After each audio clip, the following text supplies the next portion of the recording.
They say he traveled very far, Oh, see, that just very feels so far, wrong. over land and sea. The chord A on little the side shy is really good right now. and sad of Well, eye, it's not much and to be very done about wise was he. Oh, okay. Okay. One more sip of water. Yeah. Oh, I should probably get my water. It's fine. I'm not going to drink it during. That's what she said. That's what she said. Ladies it and what she gentlemen, that's what she said. Ladies and gentlemen, she said, welcome She said to Sorta what? Sorcery. She said what? We're just two buddies discussing fantasy. Oh God, it's Sorta Sorcery. I don't know. Welcome to Sorta Sorcery, the #1 podcast among tiny men stuck in cages. That's right. They love it. They can't get anything else. Yeah, we just kind of blasted to them. It's our cage. We put them in there. They're little tiny. They're about 6 inches tall. Yeah. And we love. We call them. it the rage cage. It's the rage cage because they are raging. Yeah, They're upset. They're fighting. They Fighting for don't escape. want to listen to this. It's #1 by default. This podcast. Yeah, They don't like it. but I love it. We love it. I love it. We do love it. And we love this movie. We love the Magic Sword 1962 film. Yes, and I'll say this, listener. I got the jab yesterday. I you got the jab, left arm, right arm. See, when you think about it, the most magic sword we have today the is a vaccine. syringe. Yeah, it's good. And if I sound incoherent today, it's not because it's an incoherent movie or it's incoherent plot. It's because of the jab. That's because of the jab. Yeah. And I've been magic sworded, and now I'll talk about your brain has been the scrambled Magic like an egg. Sword, which is a movie that came out, and it did. people Yeah, it did. had an opinion on it, I suppose. Yeah. You know what's funny about this film? So much is really funny about this film. Before we talk about how we came in possession of this film, I want to talk about the director, Bret Ira Gordon, because this guy is just known for making some terrible movies. Oh, yeah. Some really bad movies. He's a B-movie director, and his thing, Bret Ira Gordon. Yeah. The B stands for Brett. B stands for Brett. And that's okay with me. Mr. Big. Mr. Why Big. was he called Mr. Big? Well, Because he's big. because he's big. Yeah, that is actually one of the reasons. Whoa, wait, what? He's not that big. He's just like, he was portly, perhaps. Oh, okay. He was portly. I thought you meant a different kind of big, and I was... Yeah, not in the fun way. Not in the way he would have liked. But he did monster films. He did B-movie monster films. I guess you write what you know. You write what you know, and you can kind of tell in the Magic Sword. There are a couple big monster scenes. Yeah. You've got an ogre, you've got a dragon. Yeah, and he was known for just doing these like terrible cash grab B-movies. And this, I guess, is one of them. I would say so. I guess, yeah. I mean, maybe if anybody else in the audience knows Empire of the Ants, 1977, King Dinosaur, 1955. Oh, that's good. I'm noticing a theme here. Yeah, that's right. The Amazing Colossal Man, 1957. All right. Or Earth vs. the Spider. Yeah, hell yeah. Dude, wait, who won? Do you know? I know. I think the jury's still out on that. I think we could take him. I think all of us on Earth, like animals, humans, we could take the spider. Yeah. Yeah, and he used a really interesting technique where you would basically before green screen, you could project the reverse of pre-filmed footage behind an actor and have them act in front of it. Yeah. And you'll notice how terrible the quality is of the background. When this movie, The Magic Sword, was colorized, some of the scenes got absolutely shafted. Yeah. Let's say. Yeah. Eastman Colors did not do. No, they didn't color very well. Yeah.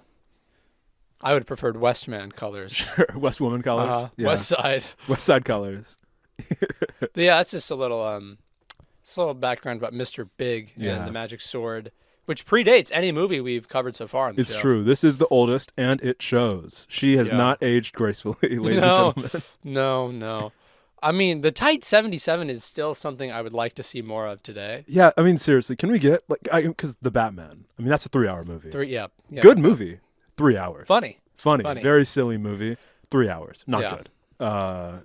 And if it was 77 minutes, just stop in the first 7 minutes, and I can get the gist. What happens after that? Yeah, I mean, it really just becomes drawn out at that point. Yeah. when you hit 90 minutes. I'm rolling my eyes. I'm falling asleep. My attention span. If you're not playing like Subway Surfer beneath the movie. Yeah, I'm on my phone the entire time. Brightness fully up. I'm calling people. Yeah. Yeah. But we were not doing that during this movie. No, we were paying attention. We were paying attention. Do you want to speak to the story behind? This film, you might wonder, kind of strange and eclectic. Yeah. How did anyone ever come across? How did these cool, trendy men come across this movie? Well, in a cool, trendy way. Oh yeah. I was thrifting. Yes, he was, ladies and gentlemen. He thrifts. As I am wont to do. He thrifts. Will thrifts. And can I just say, the phrase "as I am wont to do" or "as any person is wont to do." It's good. It's one of my favorites. It's a good phrase. I don't know why we ever stopped using that. Well, we didn't. We never it's stopped. true. I'm right now. Right now, I'm using it as you're wont to do. make my point, as I'm wont to do. Yeah. And I was in a place called Top Drawer in Austin, Texas. Don't ask me why I was in Austin, Texas. Yeah, no relation to anything. No relation. Yeah. It moved locations. It's somewhere else in the city now. So I'm not, You can go find it, I guess. You can't pin him down. You don't know where he lives. You'll never find me. You can find the store. They had a pretty large collection of old movies, just DVDs, some newer, up into the 2000s. An M. Night Shyamalan movie. The Golden Compass. Oh, yeah. Incredible film that was. Yeah. But, yeah, I mean, I don't know. I just kind of, on a whim, I thought, all these movies are $1 or $2. I'm going to pick out a couple of these. Yeah. I'm going to watch them with some buddies, and we're going to have a good time. And watching The Magic Sword didn't work. Yeah, no. Did not work because it turns out playing DVDs in 2023 is really hard. It's illegal, it's just apparently. Really hard. Yeah, the FBI showed up. It was pretty bad. They don't want you to do it. They don't want us. But what they Blu-ray can't. only. Yeah, I mean, here's the thing: the last frontier of free expression, free press, free love is Amazon Prime Video. It was so crazy. You started that sentence, and I knew where you were going, and I was like, he's about to call Amazon Prime free expression. That's right. Crazy. Jeff Bezos propaganda. Right. Yeah. Because there's just so much shit on there. Yeah. You can put up whatever you want, and no one will notice. You, right now, in this moment, could put this podcast up. Do it. We wouldn't be able to stop you. They uploaded a fucking Riff Tracks version of this movie and many others. Arch nemesis. We hate Riff Tracks. We hate Riff Tracks. If you, the listener, listen to Riff Tracks, or one of the people who made Riff Tracks, I don't know, keep listening, but we're keep mad listening, at you. but send an email and we'll set up like a show match. Oh, true. Yeah, we will wrestle you. Yeah. Or we'll do a riff off. That's what we'll do. Yeah. But we found it. We found it on Amazon Prime, which is where if you watched the movie beforehand, probably also found it. Yeah, I don't know where else you would find it, honestly. YouTube, maybe. YouTube, I don't know. Yeah. I didn't look because I didn't need to. No, yeah, and YouTube makes you pay sometimes, and that's just come on. Amazon's free. Amazon's free because we all already have subscription to Amazon. Yeah, because we're all owned by Jeff Bezos. Yeah. But yeah, I mean, watched the movie, and it was an experience. It definitely was an experience. But something about it inspired us to watch more of those kinds of movies. Same could not be said for Golden Compass or for Lady in the Water. No, I'm never gonna watch another M. Night Shyamalan film. It was a one and done. It was a one and done. There's the one with the old people. Old. Yeah, old. I forget that it's called Old. Yeah. Terrible. Pretty bad. Not very good. Not very good. But it is very good. Well, it has a charm. The Magic Sword, I'll say, has an incredible charm beyond anything we've seen. I would say so. Like, there's like a heart to it. I don't know, because it was early. It was early on in the history of this genre. So like the tropes hadn't yet been like firmly established. So it wasn't like these movies are just like pulling on the tropes, like kind of later ones are. This was like really kind of doing its own thing, and it's like based loosely on like folklore and like stories of like whatever the Crusades and stuff, as you'll see. But like it feels more. I don't know. Is authentic a word that you could say for this? Like, yeah, it does. I mean, it feels like there was an authentic attempt at something. That's a better way to say it. But we might as well just dive right on in to this movie. Let's hop in. So we start as any good story starts with a witch over a bubbling cauldron. There's a monkey and there's a two-headed twin kind of thing. Twins, plural, is it? Well, it's a guy with two heads. Yeah, or is it one twin? Is it one? I guess a pair of twins. I don't know. Yeah. But basically, they're all in this like lair, this witch lair place. The witch, her name is Sybil. She's like doing a whole vaudeville act, basically. Yeah. She's looking around for her son, George, who has fallen in love. George, like according to the twins, is out on like their scrying pool, like this like magic pool thing where you can like watch whatever. It's like it's a tablet. He's looking at the iPad. He's a screenager. He's a screenager. He's a 40-year-old screenager. This is 1960s is really the time when you'll have characters who are like older than teens. Like these aren't always about teens. Sometimes you get like a West Side Story about teens. But sometimes, the young man is 20, which even now is not that young. Pretty funny, yeah. But even then, you're not going to see a 20-year-old playing this character. Yeah, he looked grizzled. You're going to see Gary Lockwood playing Sir Gary George. Lockwood, that's him. Household name because of this movie. We all know him. We all love him. And he's sitting by the pool. The witch is lamenting that, her son's in love, and it's the one thing her magic can't cure. What are the other things her magic can cure? Yeah, what can she do? You may ask. Chilblains, snake bites, carbuncles, hangnails, pink eye, and unhappy memories. Wow. All those I could things. really, some of those I think we've beaten with modern medicine. Sure, unhappy memories. Unhappy memories. That one's tough. Yeah. There's a pill for that, probably. Yeah, there's probably a pill for that. But yeah, so the boy, the 20-year-old, 40-year-old boy, lad. He's like stalking this princess through the pool. It starts as a very like, generic kind of story, but the fact that you're seeing like a 40-year-old doing these like gallant, allegedly things, boyish things, it just becomes weird because he is just like watching the princess. True. And it's strange.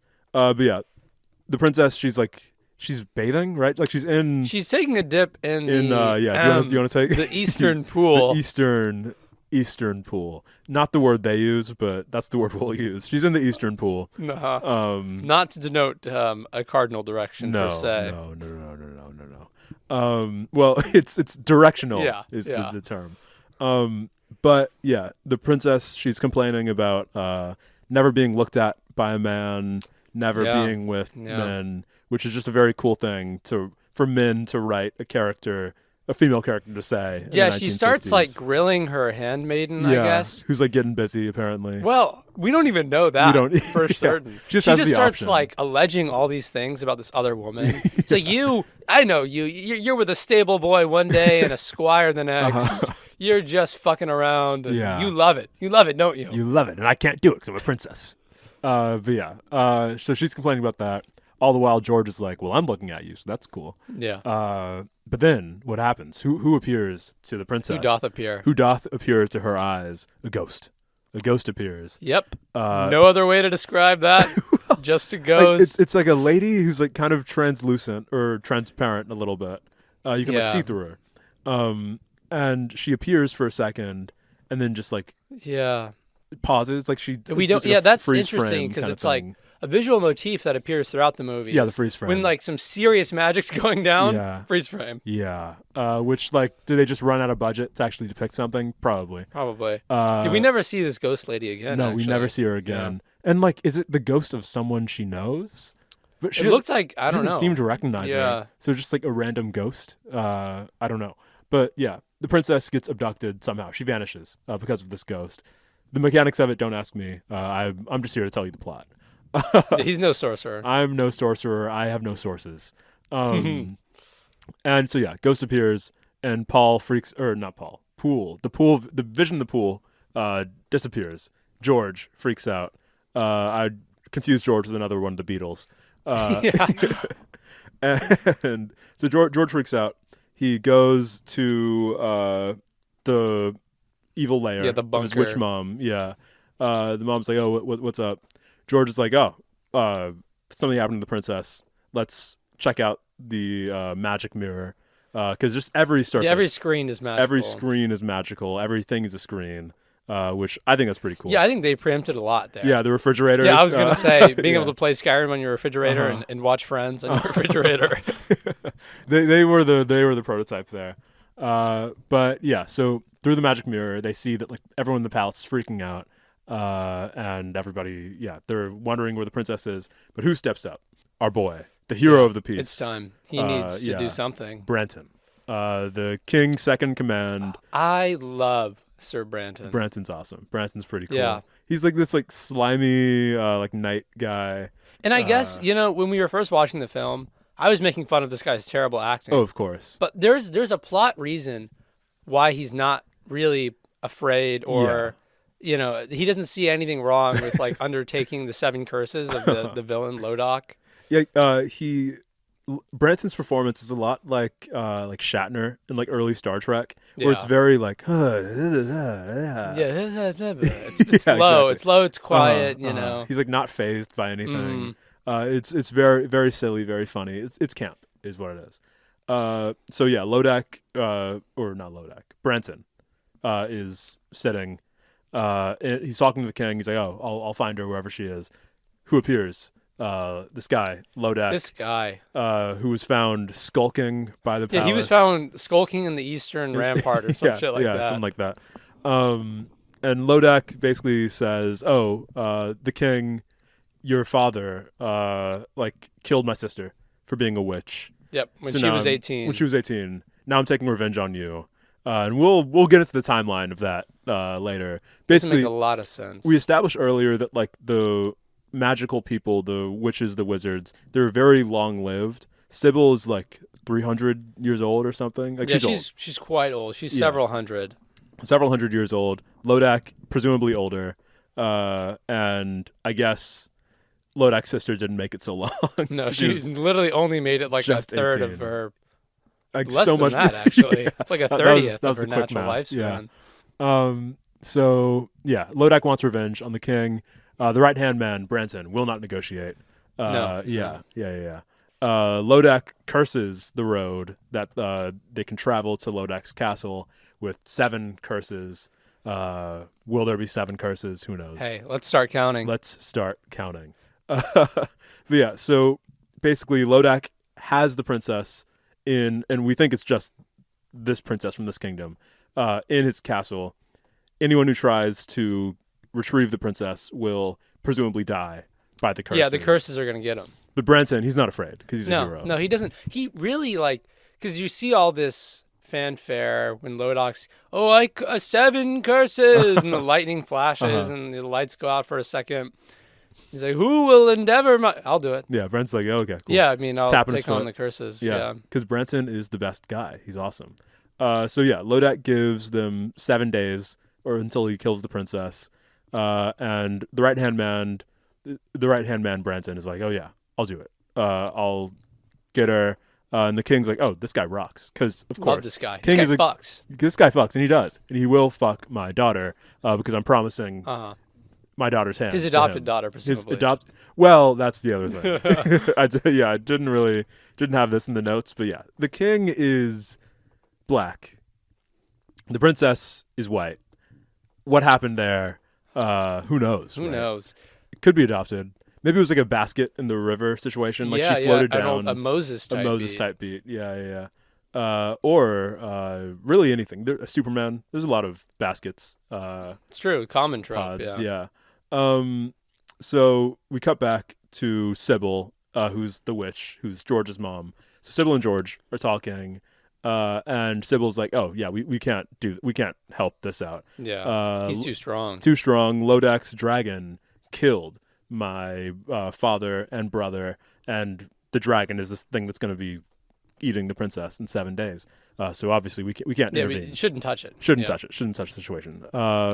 George is like, no, we should touch it. I want to touch it. He's like, let me touch it. Yeah. He's pent up. He's been in the lair for like 20 years. Yeah, he's hot. He's bothered. He's hot and bothered.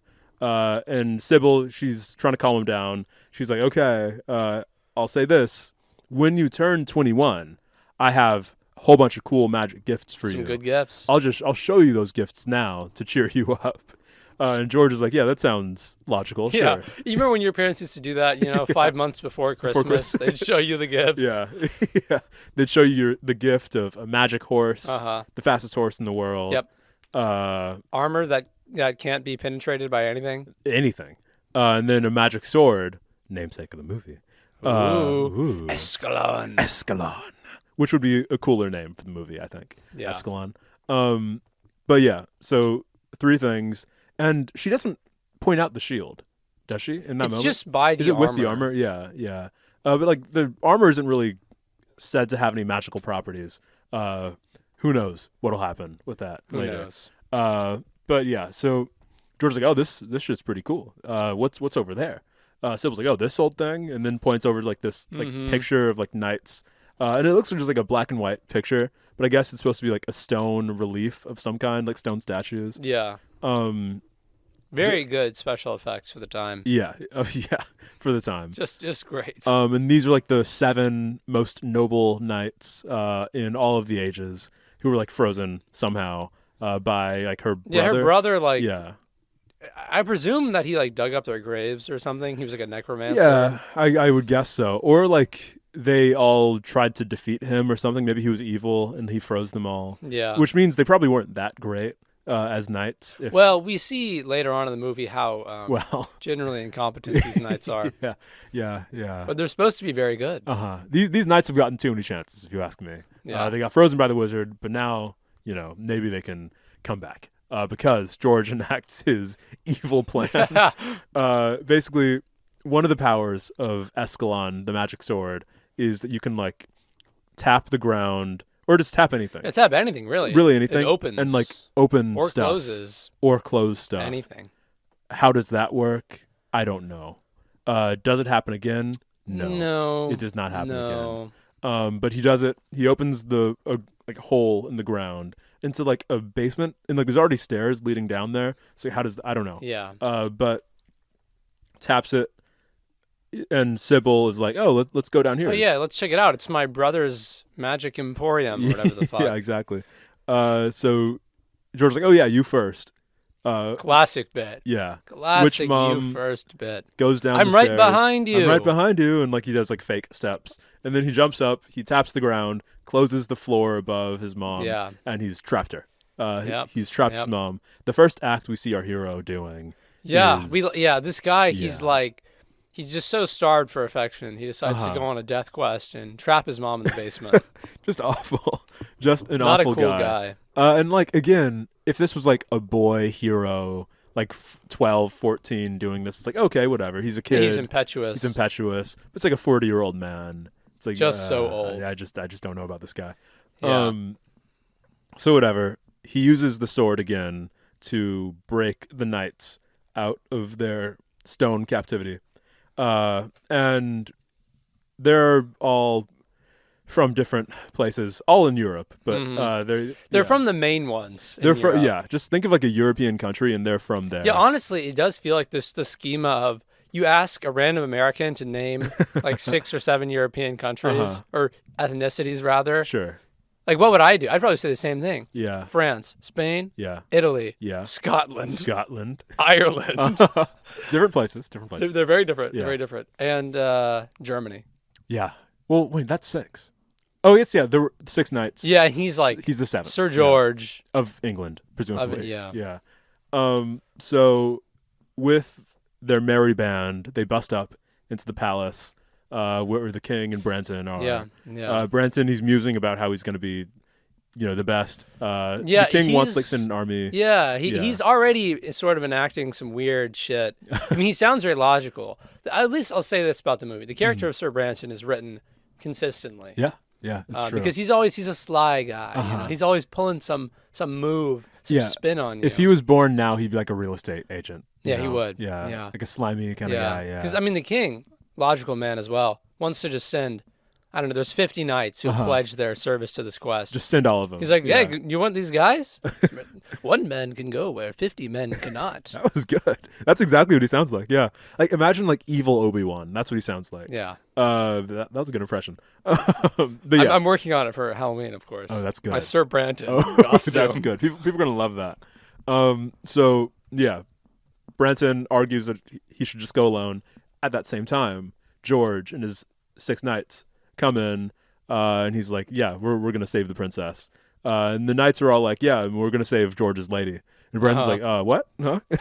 Say that again?" Yeah, he's confused. He's confused because as he should be, the princess promised to him. Yeah. He's rightfully the knight that's gonna marry the princess. But George is like, "Yeah, no, it's gonna be me, because I have these cool knights behind me." Yeah, he's got the boys. I've got the boys. Where you go alone, we go all. Oh yeah, that's their motto. Yeah, hoorah. So Branson is like, "Okay, you're not coming. You're gonna die. Whatever. You shouldn't be on this quest." Yeah, they get in a little scuffle. The king is like, actually, before that happens, Branson tries to like strike the George's sword, and it breaks, or Branson's sword breaks because George's sword is magic, unbeknownst to Branson. But the king sees this and he's like, "This guy rocks. I like him. I like this George. He's got moxie. He's got moxie. He's got a magic sword. He's got 6 Europeans.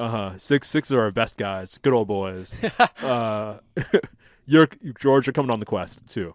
Yeah. Branson is like, "Shit. Okay, whatever." He acquiesces. And he makes some very ominous remark where he's like, 7 curses, 7 men. Yeah, that is what he says. There's like a scene cut. Yeah. To them just on the quest. Branson, he keeps saying like nefarious shit. Then they just like cut. Which, hey, who knows what's gonna happen with that? Yeah, he seems cool. He seems probably. He's on the cool. up and up. Yeah. So that leads us to our first curse. Curse number 1, ladies and gentlemen. What will it be? What will it be?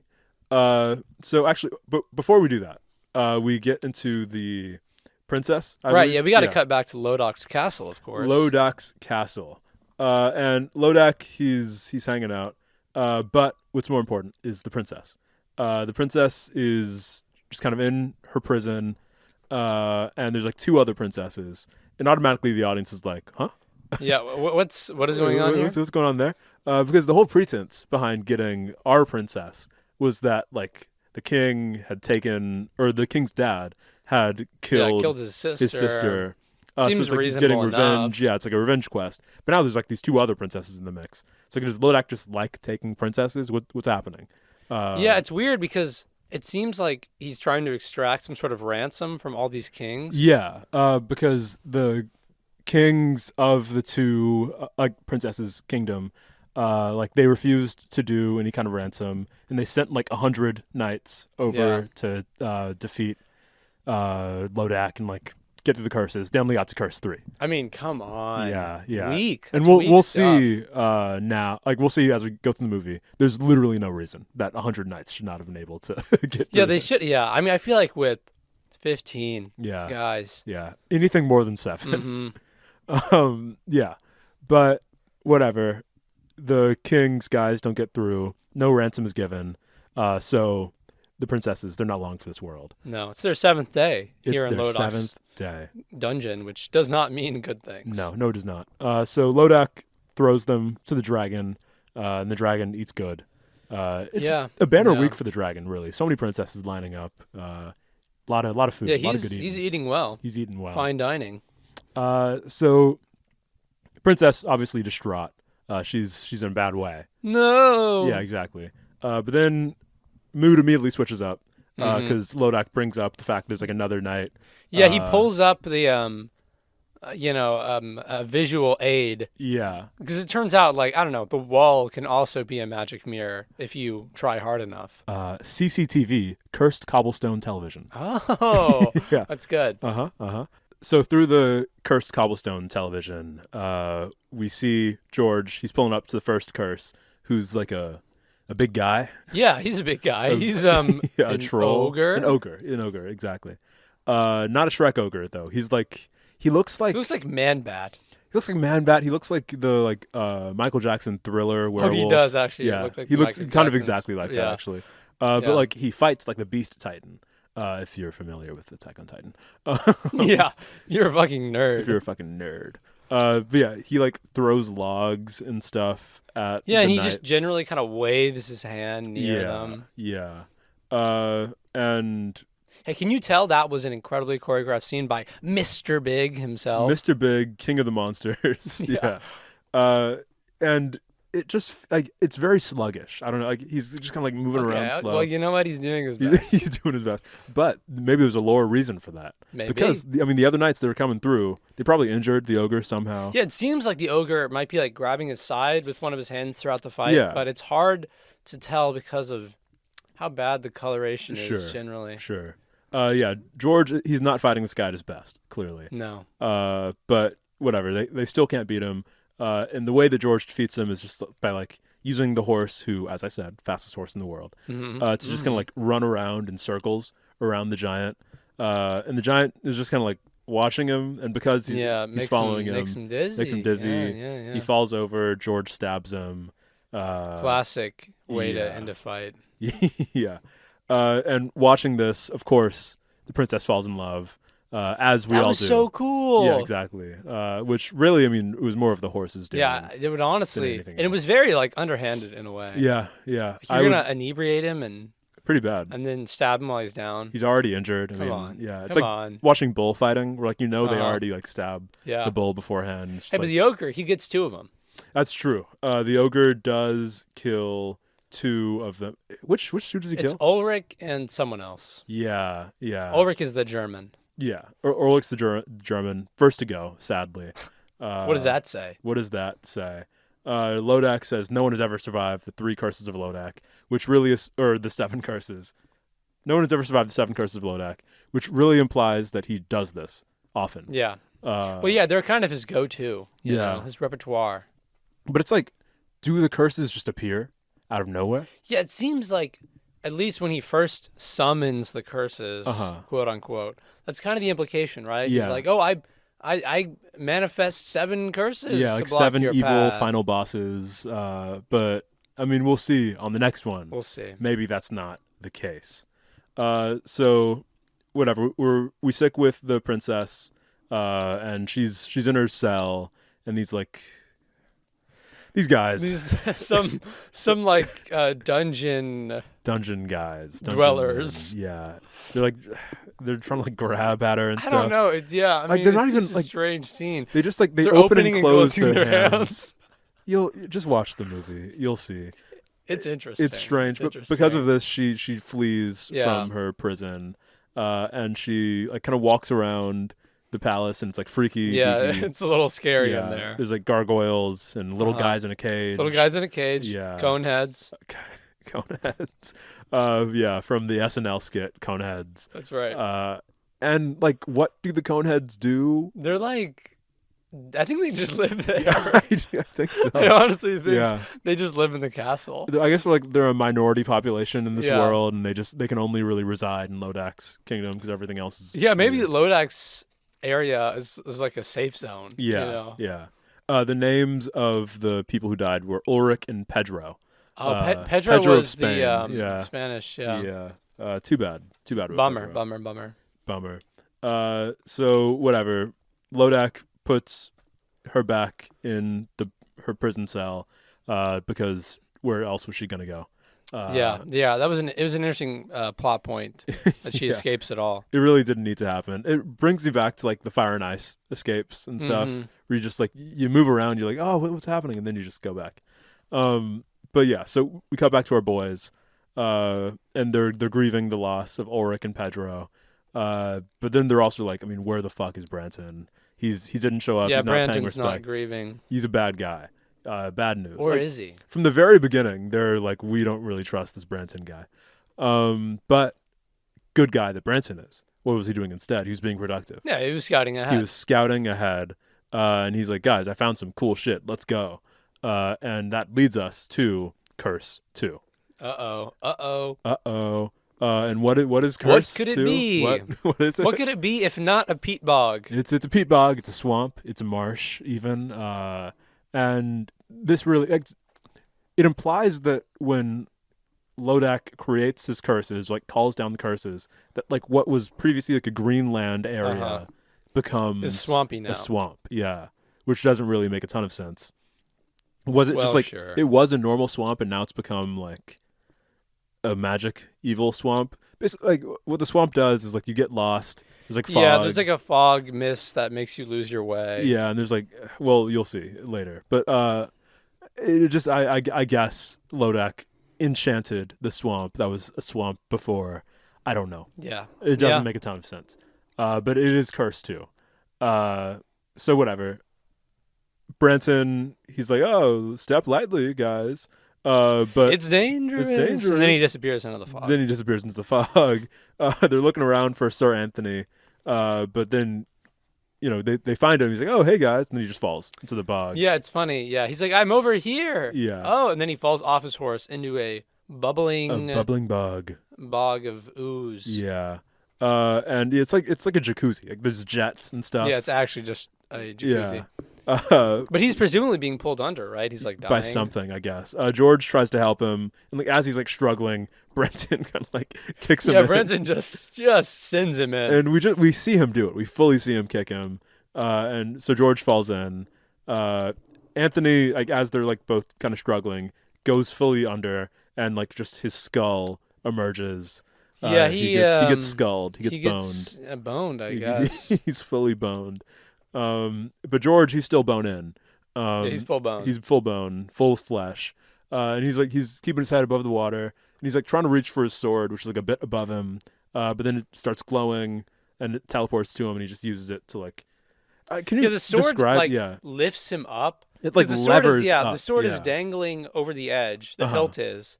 So he grabs up from inside the bog pit. Yeah. Grabs the hilt. And then it just and then the hilt rises. Levitates. Yeah. Using the point of the sword as like the axis, it pulls him up. The sword has many powers. It's very mysterious. It's very mysterious, very magical. So yeah, he's out of the swamp, out of the bog. He did it. That's curse 2 easy. That's curse 2 easy. And now our knight's death count is Anthony, Pedro, Ulrich, all dead. Yeah, we've lost some good countries here: Spain, Italy, Germany. Yeah, some of our. Wait a minute. Wait a second. Wait a second. I hadn't noticed that until just now. Fascism. We beat it, guys. Well, it only took 2 curses. Yeah, there they go. Only took 2 curses. Pretty good. If we just had the curses during World War II, we wouldn't have had any problems. Easy. Yeah. So we got back to Sybil in her witch lair. Monkey is playing chess against the 2-headed guy. Hilarious bit. Very silly. The witch breaks out of the basement. Can I just say, I don't want to interrupt, but I think it's very important. The monkey's wearing clothes, okay? Yeah. Hilarious. Yeah. Okay, if you haven't watched the movie, it's a hilarious bit where the monkey's wearing clothes like a person. And if you've seen Dunstan Checks In, it's a lot like that. Yeah. I mean, I don't know. It's a timeless bit. Yeah. I love it. And I will say, editor's note, correction, it's an ape, not a monkey. My bad, guys. Sorry. I'm sorry. Yeah, and I guess it is an ape. It's an ape. Yeah, a chimp. And I apologize to the community. No tail. To the ape community. A lot of apes who listen to this. The primatologists are pissed. It's true. They're primally pissed. So yeah, witch breaks out to like goofy vaudeville music, and they'll just do that in like all the witches scenes. Like there's like silly. They'll really undercut the serious nature of it. It's just very very funny. Yeah. The monkey brings her like a steaming cup of something, and I guess that's like coffee, like magic coffee. And then we cut away because the witch is just silly. So Branson is talking to the other knights. He tells them, guys, you should head back because 3 of you have died, and it's not safe. Clearly, you're not very good at this. And yeah, so basically, they're all like, no, fuck you. We're not going to do that. Yeah, he's clearly up to something. At this point, Branton's schemes have become so overt. Yeah, but he somehow keeps getting away with it. Somehow. There's no proof. That's what I love about him. He plays a clean game, this Branton guy. And, like, because you can just tell he is full of shit, but you don't know exactly in what way is the thing. Yeah. Until now. Because Branton goes to this, like, old mill, and who appears in the mill? Lodek. Wait a minute. Yeah. But I thought he was so cool. I loved Branton. Yeah, I thought Branton was the good guy in this story. No, Branton is the bad guy. The evil, William Shatner-esque skeezy man is who had the weird ring. Yeah. Well, we show earlier when they're in the palace, like way before, he has this like ring. And the king asked him a question about it, right? Like the king's like, weird ring you have. Yeah. Is it going to bring you good luck? And Brenton's like, I don't need good luck. I don't need luck on this journey. But it's like, you didn't answer the question. Yeah, he just, he deflected, as he's wont to do. Yeah. And, yeah, so the ring is actually Lodak's ring, which means, as we all know, that Lodak can't use his power on Brenton, and that Lodak is depowered. Yeah. He can't do as much magic stuff as he usually does, which I guess is why the curses are so lame. Yeah, these are some weak curses. They're very weak. Normally, the swamp would be like a super would have swamp. been, yeah. Would have been a rainforest, yeah. Yeah, he's tired, okay? He just had a big dinner. It doesn't normally happen. He's got the itis, yeah. But, yeah, so Branson is immune to Lodak's magic, and they're chatting, they're scheming. Yeah. And Branton's like, just kill all of them. Just like take out all the knights, whatever. I don't want them around anymore. And Lodak's like, give it time. The curses. Blah, blah, blah. Yeah. This next one's going to be really bad. Lodak is a very, like, stereotypical wizard, and it's very fun and silly, and I love it. He's not... Oh, how would you rank him against, like, Necron?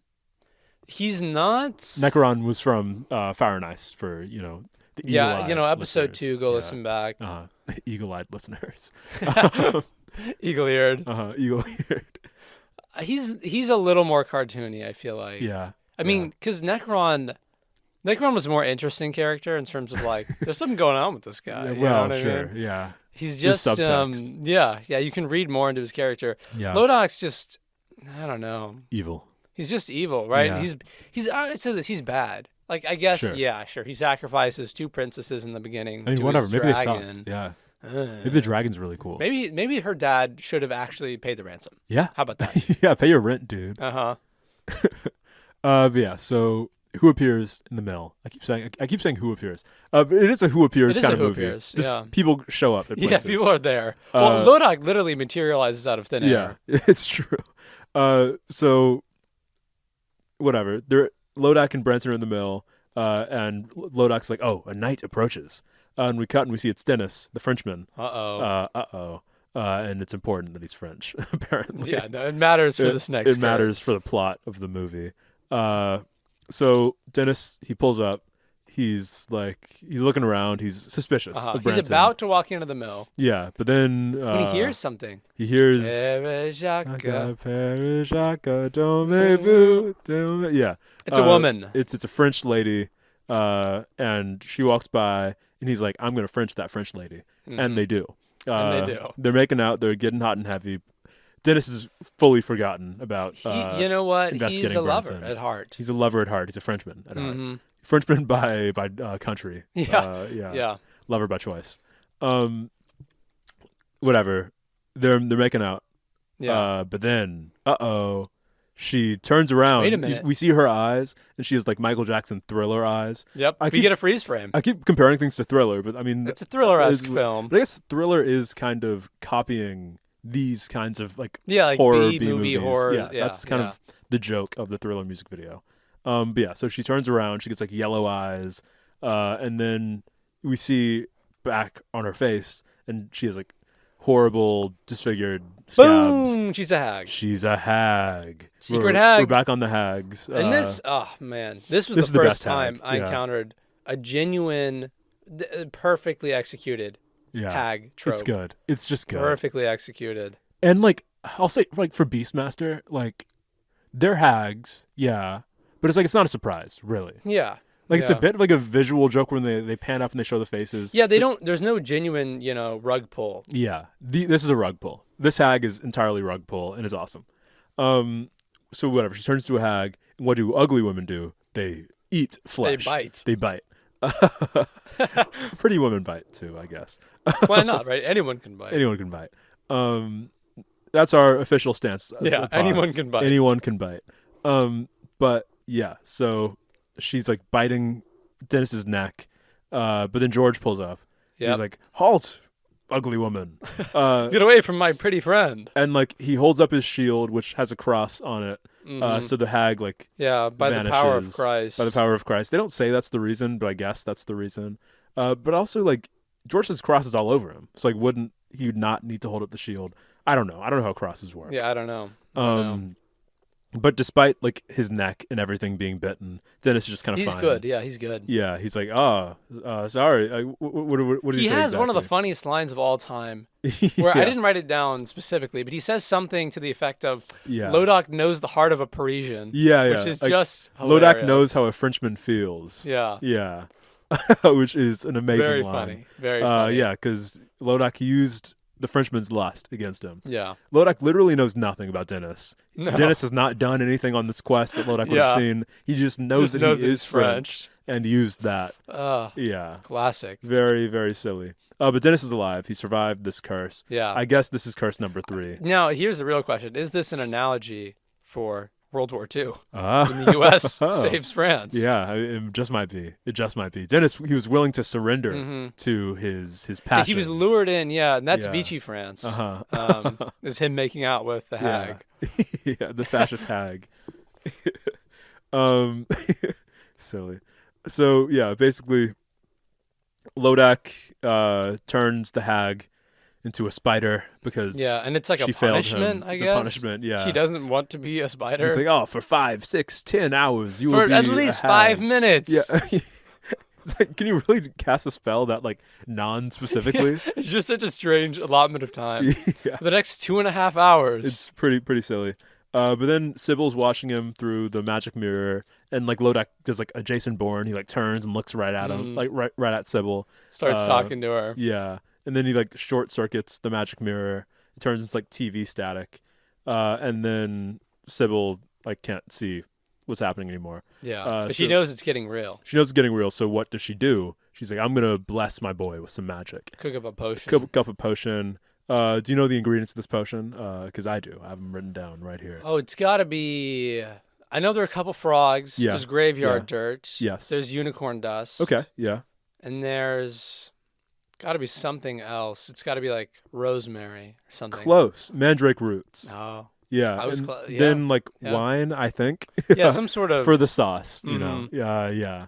It helps give flavor. Yeah, she literally makes jungle juice. She makes jungle juice, yeah. And it's supposed to like empower George, give him like boost his magic abilities. But what does it actually do? It explodes and it takes away his magic entirely. All because she messes up the incantation. Yeah. She I don't know how that says like works. the last word wrong, and that entirely reverses everything that happens. So George, unbeknownst to him, has no magic now. His horse is a normal horse. His armor, normal armor. His sword, normal prop sword. Yeah, just a normal prop sword with a cool name. Yeah. Sadly. I mean, how will he get through curse number 4? It's true. It's true. And it really does bring up the point that at a certain point you just have to, have skills and cool armor and stuff instead of just relying on magic. Yeah. He was basically doping, and now it's leveled out. And Branton, it was not dope. Yeah, it was not dope the way he was doping, and now our boy Branton can really come to, the light. He can be the main knight now. I want to see B-Man win. George isn't cheating. So yeah, we pull up to the 4th curse, which is very nebulous. Yeah. So the scene here is like it's two hot. of the guys, Dennis and James, like went on ahead to like scout, I guess, because they didn't trust Branton to scout anymore. Yeah, they didn't trust Branton. But they hadn't come back all day. It's like really hot, and George and Branton and Patty. Patrick. Pat. Yeah. Patty. Could be. Could be. Yeah. So Branton, George, and Pat are all going to check out what's happening. Branton's like, I don't know what could have happened to them. Who knows? What actually happened to them was that they got hypnotized. They got hypnotized, yeah, by a swirling orb of orange fire. Yeah. Like we cut to them and they're like kind of like, oh, they're like standing and like they're dancing. Yeah, and they're a little like, bit. It looks like they've been like burned horrendously or something. Yeah. Their skin is like falling off. Like I guess what's happening is like the orb is like a artificial sun. Almost. Yeah, it's like a source emanating of heat. Yeah, and it's luring you in so you get burned. And like Dennis and James, who are the ones who were caught, like they are trying to like warn George, oh don't come here, but like I guess they just get vaporized. Yeah, they get vaporized. They turn to dust. Yeah, they get Thanos snapped. And then like they avoid the orb, but they get led to the fifth curse, which is just a cave, I suppose. A cave. It's like a cave that closes when Sir Branton leaves. Yeah, which is a very specific curse, but a curse nonetheless. Yeah, it counts, I guess. So George and Patrick, they're stuck in there. They're like looking around for like an opening, but what they see is like some faces. Yeah, it looks like the Force of Solitude in like the first Superman movie or something. Yeah, it's just like Marlon Brando's like floating up there. It's just his disembodied head. They're like just like these... the faces are just kind of like moving closer. Yeah, and they're getting close to him. And like I would be freaked out too. Yeah, it's weird. It's weird what's happening. But it's also like they have no indication of like what's actually going to happen. But what does happen is horrific. Because one of the faces like it gets up on Patrick and like it like rips his spirit out of his body. Like his soul leaves his body. And he's like gutturally screaming. He's yelling. It's like insane. So whatever. Grabs Patrick's soul. But then at that same time, somehow the entrance opens. I guess Patrick sacrificed his life. Yeah. Well, he like the spirit goes toward the same spot that Branson escaped from, and it somehow destroys the illusionary wall. Yeah. And we cut back to Lodak, who's watching, and he says, what got him out was something stronger than magic. The power of Sir Patrick's faith. Yep. Leave it to the Irish. Leave it to the Irish. The faith of the Irish was the luck of us all. And it really, because I guess there was just no way out of the cave, supposed to be. Besides the Christian faith. Yeah. So George gets out, and he pulls up to Lodak Castle. Pretty easy road. Yeah, it was actually very easy. Yeah, George didn't really lose much. He doesn't have magic at this point. No, he's just a guy, yeah. He's just a guy. Lodak, whatever, he says the sixth curse is on the way when Branton asks. What are you going to do about this guy? Yeah. Well, sixth curse is coming, and it's the worst one of all. It's a doozy. So George and Helene, who's the princess, I hadn't said it up to this point. She does have her a actual name. Yeah, the name is Helene. Or Helene? Helene. Let's go with Helene. Helene. So they lovingly embrace, despite never meeting each other. Yeah. They had a parasocial relationship up until now, and now they have a relationship. Yeah. Well, real. Who knows? Wow. Who knows what's real in this topsy topsy-turvy world? I don't know. And then the sixth curse appears, which is... No, the Coneheads! Yeah. I guess, okay, so George and Helene, they're about to leave the castle. So good. And then, all of on all sides, Lodak's men appear. The Coneheads appear. Yeah, Coneheads and other ghouls and other kinds of things. Trollocs. Yeah, Trollocs. And I guess that's the curse, just that they were invisible and now they're not. Yeah, then Lodak also appears with Sir Branton. So I guess them being invisible was the curse. But it's does that happen every time he does that? I don't know. Yeah. And they also could have just chased him down anyway. Yeah, they didn't need to be invisible, but I guess they needed some magic thing to happen for the curse to be the case. And we think that's the sixth curse. That's what you think. It could be something else. Who knows? Because whatever. Branton pulls up. George is captured. And Branton's like, I'll be taking her now. Yeah, Branton makes the worst trade deal of all time. The worst exchanges deal the in the history ring of deals. for Helene. Yeah. He exchanges the magic ring that was keeping him invulnerable from Lodak's magic. Takes Helene. He's still surrounded by Lodak's guys. So he really just has the goodwill of a sorcerer to protect his life right now. And apparently no goodwill. No such goodwill. Not for him. And it's funny. Branton's I'll be taking the princess now. And the princess is okay, cool. I want to be with him now. Yeah, right. And as the viewer, you're supposed to be what's going on? Wait a second. The princess wouldn't do that. But it's I don't know. I don't know her. Yeah, I don't know. Maybe she just wants to go home. Okay? Yeah, exactly. And fair. Honestly, I'd go with Branton. Branton rocks. Yeah.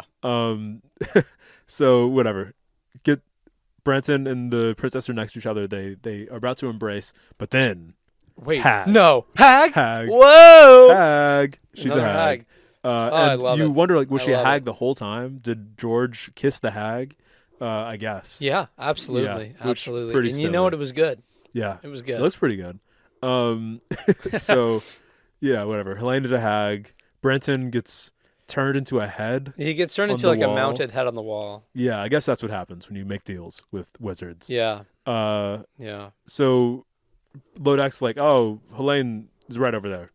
Whatever. Yes, yeah. She's still in the palace. She's good, yeah. She's good. George is like strung up because he's captured. Helene pulls in. She comes in, and they love each other, I guess. Yeah, for the moment. Yeah. Well, the best line of the movie comes when just before he turns Branson into a head on the wall. Yeah. And Brandon, we had a deal.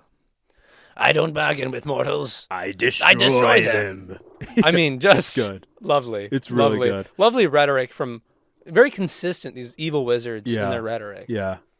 Like it's very like it's very good it's a statement of purpose, you know? Yeah. I destroy mortals. Yeah. I spit on peace. Yeah, and I spit on you. And I spit on you. Furthermore, I spit on you. Necron's always going to be king in my heart. So whatever, the Coneheads are celebrating because they've captured the night and everything worked out for them. They won. They can finally maybe get equality in this kingdom. Yeah. And one of them accidentally like bumps the cage with the little guys in it, and the little guys get out. And like they're you remember the little guys from Lodak's castle? Yeah. They're very important. It was to the when plot now. Like Helene was kind of running around, like she sees like all the spooky stuff. Some cobbler elves in a there's cage. Like a cage. Yeah, the Keebler elves, the gobbler elves. So whatever. The little men, they pull up, they get into George's prison cell, and they like cut his ropes using his sword. Him open. And I guess they're like 6 feet, or not? It's not 6 feet. 6 feet. The little men of 6 feet. They're like 6 inches tall, so they're like pretty big. But like, they're like decently sized. They're decently sized. Yeah. Which is like they're kind average, of worse. Yeah. It's kind of unnerving a little bit. I'd rather they be like the size of like a thimble. Yeah, or like something. tiny. Yeah, tiny. But no, they're like the size of like your hand. And they're holding the sword, and they like, break George out. So then George, now that he's free, is gonna save. Yeah, naturally he's gonna go run and fight this dragon with no magic. No magic whatsoever. But he doesn't know that. He doesn't know he has no magic. It's true. So the dragon is about to eat the princess, and what that means is that he's just kind of like moving his head around the princess and like breathing fire and stuff. But not breathing fire on the princess, just like breathing it into the air. It really feels like the dragon. You know what? It sounds like you're about to criticize Mr. Big, and I don't really appreciate that. I'm more criticizing the dragon's efficiency here. Okay. Because the dragon really could have just eaten Helene at any point. Well, it sounds like you're saying what's happening in the foreground is being spliced over pre-recorded footage of the dragon in the background, and I don't think that's right. That couldn't be true. That simply couldn't be true. So yeah, George comes in. Lodak commands to the dragon. He says, "Destroy him. It is my will." Yeah, which is as if very funny because like that implies that any other command he gives, if he doesn't, it's like Simon Says. Yeah, exactly. If he doesn't say it is my will, the dragon just be like, oh, whatever. I don't. Yeah, he doesn't really care about this. But yeah, it's his will. So the dragon, I guess, does his dragon special, and again, just kind of breathes fire around George. Just around. Again, could just destroy George in an instant, but doesn't do it. Sybil appears, and she's just here to watch. Yeah, she doesn't really help out immediately. She's just kind of there. Yeah. Which I guess is fair. She couldn't see what was happening, so she needed to like get her bearings or something. But if she could have just like teleported anywhere at any point, she could have probably helped at some point in the movie. Well, sure. But I guess she wants her 20-year-old boy to grow into a 21-year-old man, and how else can you do that? But letting him just do shit. So Sybil's there. Tries to bring George's magic back. Can't get it for a second. Yeah, she's trying to remember that last word of the incantation. Yeah. And Sybil remembers it and then uses the spell. George has magic now, and he just kind of like stabs the dragon. Yep. It was pretty simple, pretty easy. Yeah, marries the princess. Yeah, well, it's not that easy. Well, it's not that easy. It's not that easy. That's true. I guess there's one more. There's one more curse, right. The seventh curse. Yeah. Because you think, oh, the dragon must be the seventh curse. You would, yeah. It seems reasonable, right? It really seems like the dragon is entirely unrelated from this whole curse business. The dragon is just there, which is very funny considering that like one of the curses was just being invisible. Yeah. Hey, that's a good one though. Okay, you can't do that. I cannot do that. Yeah, it is cursed, truly. So dragon is dead. Sybil takes Lodak's ring, and then Lodak is like, "Oh, I'm the seventh curse. Beware." It's me. And then what he says is, "Now I will grind you to dust. Now will you vile creatures of hell, listen to me as I cast the seventh curse." And then he proceeds to say nothing at all. And then he dies. Yeah, Sybil turns into a panther and mauls him. Yeah, he rattles off one last cool speech and then just fucking gets marked. Yeah. Yep. So Sybil eats him, and then I guess now they're married, George and Helene. Yeah. Why not? Right? They're in the palace. She's down. Yeah, she loves him and stuff. And then who comes in? It's the vassals. It's all of the it's the six European guys. knights. Yeah. They're back from the dead. Somehow they're back from the dead. That's great. Yeah, in the movie. That's great. And yeah. They're so between Lodak pronouncing himself as the seventh curse. Yeah. And the literal roll credits into the film. Yeah. I think 1 minute and 30 seconds pass. Yeah, that's pretty crazy. Literally 1 minute and 30 seconds. Like, the movie is 77 minutes. It's not like they had like a strict time constraint. Like they needed to be under like 90 minutes or something. They could have gone a bit longer. Yeah, they could have. Yeah. But they don't. Didn't want to. Nothing left to say. And that's honestly the creative vision of Mr. Big. Yeah, once all the monsters are dead, he's like, fuck it, in the film. I don't care anymore. Yeah. In the film. He was stretching it out as long as possible to get the dragon fight. Yeah, exactly. Yeah. But once that's done, what's the point? Which is really great. Yeah. I mean, thoughts on the movie? It's a camp classic. Sure. It's interesting because, as we talked about, a lot of these movies derivative of Howard. I was about to say Howard Dean. That would have been so wrong. Robert E. Howard. Yeah, Robert E. Howard's vision of Conan. This one's not. No. Right? 1962 predates the Beastmaster by 20 years. And interestingly, because of this, like in other sword and sorcery movies, you get like the barbarian character. These guys, they're knights. They're knights. Yeah. They're members of like an elite. They're very much like separated from like the barbarous violence of like other sword and sorcery movies. Oh, they're civilized. Yeah. Which like is interesting. I don't know. It's an interesting difference. Yeah, and I think this is a good point to kind of jump off. In the future, obviously, we're going to cover some things. We're going to stretch the definition of sword and sorcery a little bit. We're going to put your conceptual schemas to the test here. Because this story, very loosely based on, as you mentioned before, the story of St. George and the Dragon, which is a myth that is itself older than St. George. The idea of a man fighting a dragon, pretty old story. Yeah, happens all the time. I was doing it like this weekend. But in St. George and the Dragon, right, the dragon... It's raining terror over some village. Yeah. The dragon's extracting tribute. It takes all the cows. It takes all the feed. And then they start offering up humans. And what's interesting is that in the Wikipedia it's a real article, if you give a mouse a cookie situation. Yeah, it says that because the villagers, they get extorted to the point of having nothing. They have no stock. Yeah. They start giving up a human tribute once a year. And the next it says, this was acceptable to the villagers until a princess was chosen for the next offering. That's really funny. Yeah, and that's when things, right, the saint comes in, slays the dragon. Originally, stories attributed not to St. George, but to St. Theodore. And even before that, it's like a story that's older than Christendom in some respects, but it gets picked up during the Crusades. Yeah. Christians love this one. I think there's some Hellboy story that's like based on this kind of story too, where like a monk fights a dragon. I think it's like Lilies in the Field or something like that. It's the one where his blood turns into flowers. It's for the Hellboy fans out there. You know what's up. But what I love about this, right, is that it not only predates Conan, all those kinds of sword and sorcery stories that are like very archetypal in literature, but it calls back to like an almost primordial myth that humans we make these stories, right? We just do these stories. And you can see the continuity there as we travel through time, through space and time. And I love it. I love to feel connected to something bigger than myself, to all of Christendom. All of Christendom, all of time that has ever existed. And it's also interesting watching this movie. I do feel connected to past peoples because past peoples did not like this movie either. No, they didn't. Yeah, when this the reception Yeah, okay, Mr. Big, if you were a teenager in the 1960s, I'm there. you were going to the Nickelodeon. You wanted to take your girl out to the Nickelodeon. You got kicked out of the sock hop. Everybody, they took all the spots at Makeout Point. Yeah. Yeah, there's USO dance is over and it's time to see a movie. God. You're going to see one of these Mr. Big flicks. Could you imagine being old? God, it would kill me, I think. If I was alive during that time, just put me out of my misery.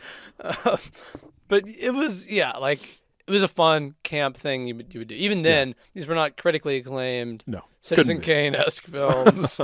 They're fun. They have some decent effects for the time. It's kind of wow. Yeah.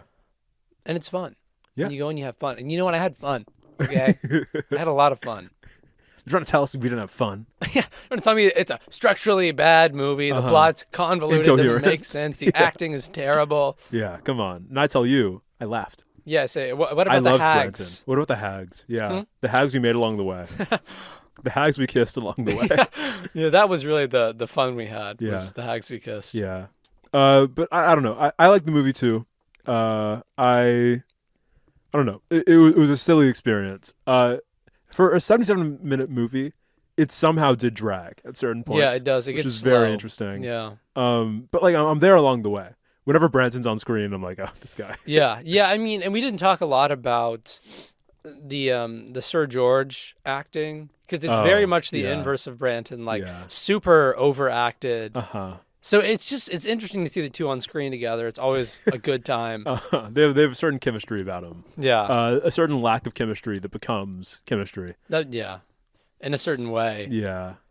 And like, I don't know. I think this movie is kind of a little, like it stretches the bounds of like the tropes just because it was so early. Yeah, right. It wasn't even, the tropes weren't even there in many respects. Exactly.